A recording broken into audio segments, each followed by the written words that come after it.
ওই যে বুড়িমার কথা মনে আছে, যে আমার নবীর রাস্তায় কাটা বিছিয়ে রাখত? ফজরের স্নিগ্ধ সময়, চারদিক নিস্তব্ধ, মানবতার মুক্তির দূত রহমতের নবী মোহাম্মদ সাল্লাল্লাহু আলাইহি ওয়াসাল্লাম মসজিদের পথে হাঁটছেন, কিন্তু প্রতিদিনের মতো আজও তার পথের মাঝে ছড়িয়ে আছে বিষাক্ত কাটা। এক বৃদ্ধা, যিনি অন্ধকার রাতে এসে রাস্তার মাঝে কাটা বিছিয়ে রাখতেন, শুধু কষ্ট দেওয়ার জন্য।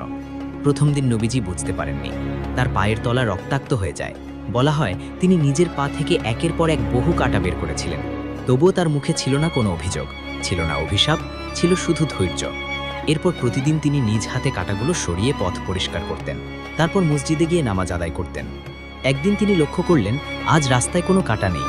তিনি সাথীদের জিজ্ঞেস করলেন, আজ কাটা নেই কেন? উত্তর এলো, হে আল্লাহর রাসূল, যে বৃদ্ধা আপনার পথে কাটা বিছিয়ে রাখত সে আজ অসুস্থ। রহমতের নবী সঙ্গে সঙ্গে তার বাড়িতে গেলেন, দরজায় কড়া নাড়লেন। অসুস্থ বৃদ্ধা অবাক হয়ে গেলেন, যাকে কষ্ট দিয়েছে